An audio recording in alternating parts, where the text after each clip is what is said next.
The Congregationalist Zion Chapel has been the dominant building here for over 200 years. The Congregationalists are a nonconformist group built on the work of the 16th century Protestant movement. Each Congregationalist church is self-governed by the local community.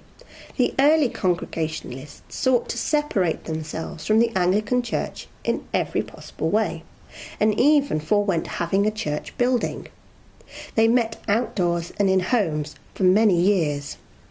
In the year 1777, George Barder, an itinerant preacher, together with George Wesley's contemporary and associate John Fletcher, Vicar of Madeley, and other revivalists, continued this practice under an oak tree just a few yards from here. Large congregations of people from around the district gathered to hear them, and they were much moved, some weeping, some praying, and many singing. Open-air services were not always ideal, and eventually a house on this site was certified as the venue. This was replaced in 1814 by what is the basis of the present building. In the year 1906, extensive renovations were commenced. The church was completely remodelled. A new schoolroom was added, together with a new entrance and domestic offices.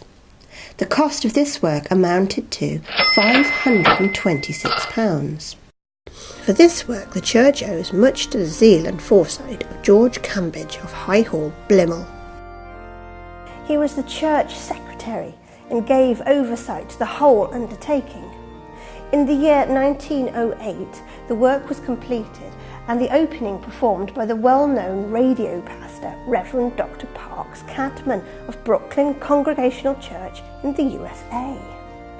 By the time of his death in 1936, he was called the foremost minister of congregational faith by the New York Times. There was a large congregation, many unable to enter, but with the windows and the doors opened, they were able to join in the service from outside. The new church presented an inspiring witness to the Christian work of the kingdom.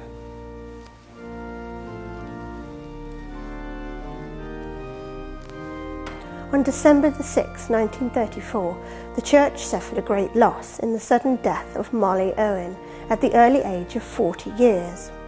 She was the only daughter of George and Margaret Ann Cambridge and the wife of Captain David Price Owen of Brookhouse Farm.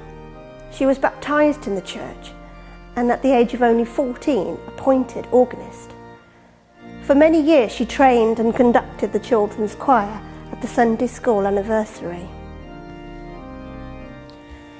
It was said that she possessed a radiant personality, full of zeal and enthusiasm for Christ. Few remember her now, but her unusual grave in the new churchyard at Lapley tells us a little of what she was like. Her granddaughter, Molly Price Owen, went on to become a presenter on BBC Radio's Woman's Hour and a producer with the BBC World Service.